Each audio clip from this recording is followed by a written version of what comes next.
Welcome to our last section of video notes, which is section 1.7, finding perimeter, circumference, and area. These notes are on pages 23 and 24 in your packet. So as you could probably guess, our objective for today is to calculate perimeter, circumference, and area of polygons. Most of this should be review for you. So you can see first we have a table that we need to fill out. For each shape we're going to draw a figure, and then we're going to write down a formula for the perimeter and a formula for the area. So a rectangle, I'm going to draw like this. In a rectangle, the opposite sides are congruent, and we have 4 right angles. In order to find the perimeter, there's no fancy formula. You just add up all 4 sides.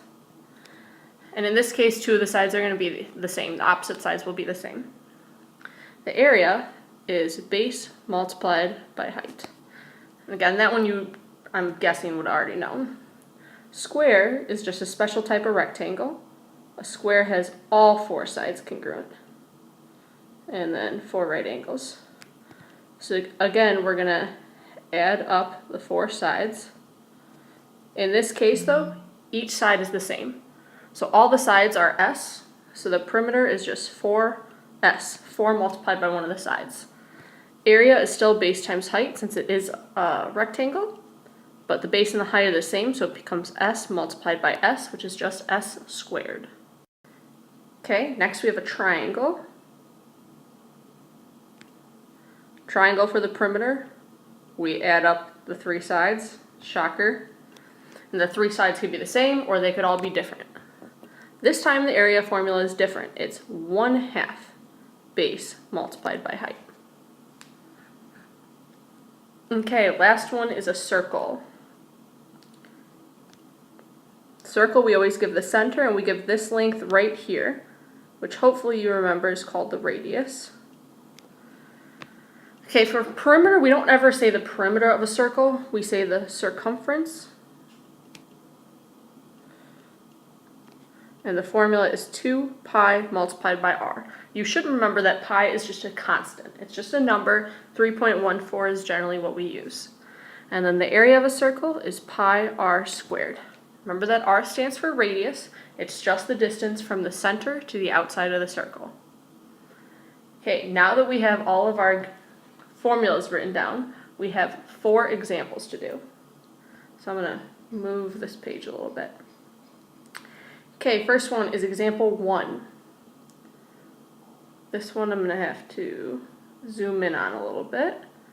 Okay, so it says triangle QRS has vertices given. What is the approximate perimeter? So the first thing that I'm going to do is I'm going to draw out a little sketch of QRS. So Q, it says, is 1, 2. R is 4, 6.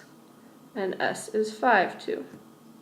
Okay, so in order to find the perimeter of a triangle, we have to add up all the sides. So I need to start by finding all the sides.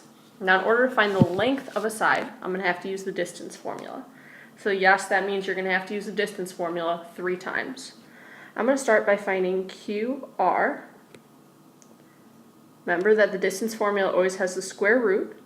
We start by subtracting our x's and squaring, and then subtracting our y's.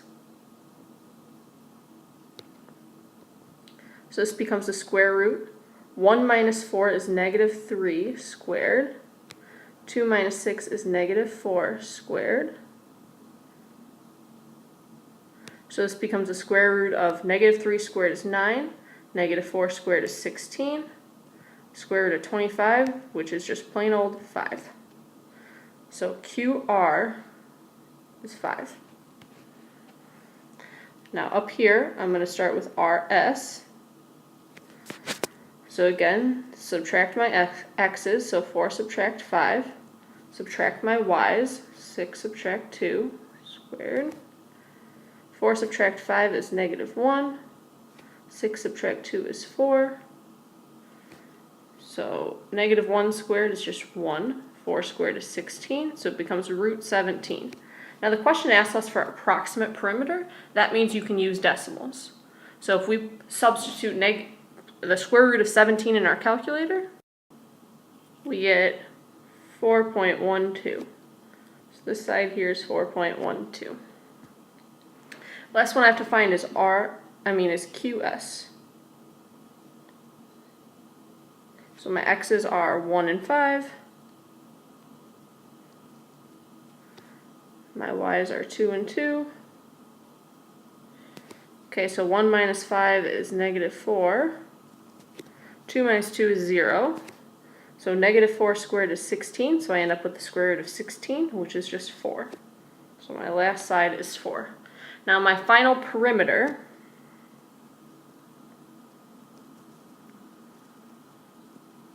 I'm going to add up the sides. So I'm going to have 5, I'm going to add 4, and I'm going to add 4.12. When I do that, I get 13.12 units. And that's my final answer. So I know that one was a lot of work. It's not too difficult, it just involved a lot of work. Okay, so example 2. It says the circumference is 24 centimeters. Find the area. Okay, so we want to find area, which is pi r squared. So in order to find area, we need to know the radius. That's where this circumference part comes in. So circumference, remember, is 2 pi r. So right now we have the circumference is equal to 24. So circumference is equal to 24. But we know that circumference is 2 pi r. So I have 2 pi r is equal to 24. I'm going to start by dividing everything by 2. So I get pi r equals 24 divided by 2 is 12. I'm going to rewrite that. So pi r equals 12. Now I need to divide everything by pi. In your calculator, you have a pi button. So do 12 divided by pi. And I get 3.82. So my radius is 3.82. That's not my final answer though. I need to use that in order to find the area. So I'm going to do pi multiplied by 3.82 squared. And then my final answer ends up being 45.84 centimeters squared. Sometimes you're going to be asked for an exact answer. What that means is leave the pi.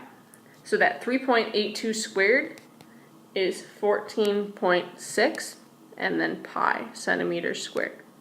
So both of these are the same. This is the exact answer. It means leave pi in there. If I ask for just an approximate answer, you can give that top answer right there. Okay, so we have 2 more examples to do together, and then you have 1 to do on your own. So if you could please.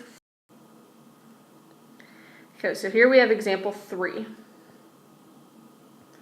It says the area of a rectangle is 18. The length of the rectangle is twice its height. Find the dimensions. So I'm going to start by drawing myself a picture.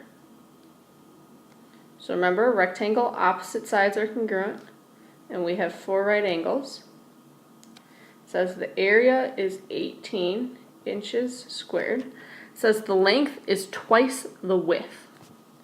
So our width, what's called W, the length is twice the width. If the width is W, the length is going to be 2W. Okay, now how do we find the area of a rectangle? Well, you should remember that area is base multiplied by height. So in this case, our area is 18. Our base is 2W, and our height is W. Okay, so I have 18 equals 2. W multiplied by W is W squared. Dividing everything by 2, I get W squared equals 9. Taking the square root, I get W is equal to 3. So we are asked for the dimension, substituting in. My width is 3, and then 2 multiplied by 3 is 6. So my final dimensions are 3 inches and 6 inches. Right now, I would like you to take a minute or a few minutes, pause the video, and try example 4 on your own. When you are finished, come back and I will give you the answer, but I will not show you the work. Good luck.